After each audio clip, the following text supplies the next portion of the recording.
যে নেতা কর্মী জীবন বাজি রেখে আন্দোলন করেছে, সংগ্রাম করেছে, নিজের জীবন বাজি রেখে রাজপথে তারা আন্দোলন অব্যাহত রেখেছে, টিকিয়ে রেখেছে। আমরা দেখেছি সংগ্রামের মধ্য দিয়ে আমরা জুলাই অভ্যুত্থান, জুলাই পরবর্তী যে নতুন বাংলাদেশ পেয়েছি, আগামীর বাংলাদেশ গড়বার জন্য আমরা বিশ্বাস করি যদি নাগরিক খুঁজে নিতে হয়, যুব সমাজ যদি খুঁজে নিতে হয়, ইসলামী যুব আন্দোলন বাংলাদেশের নেতাকর্মীকেই এই দায়িত্ব গ্রহণ করতে হবে। বিগত 54 বছরে বাংলাদেশের রাজনীতিতে যারা ক্ষমতায় ছিল এটা প্রমাণ হয়েছে বারংবার। এই প্রমাণের বিস্ফোরণ করেছে 24শে জুলাই। তারা বাংলাদেশে যারা রাজনীতি করেছে, ক্ষমতায় ছিল, তারা কেউ এই দেশের জনগণের জন্য রাজনীতি করেনি, তার নিজেদের জন্য করেছে, নিজের দলের জন্য করেছে, নিজের পরিবারতন্ত্র কায়েম করার রাজনীতি করেছে। ইসলামী আন্দোলন বাংলাদেশ তার 38 বছরের আদর্শিক পথ চলায় বাংলাদেশে একটি আপোষহীন সংগঠনের নাম।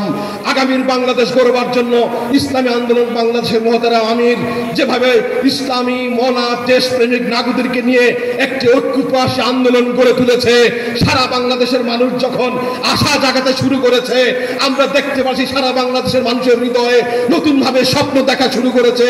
ঠিক সময়ে কতগুলি ভাইদের যেন আবোল তাবোল উল্টাপাল্টা বলা শুরু করেছে।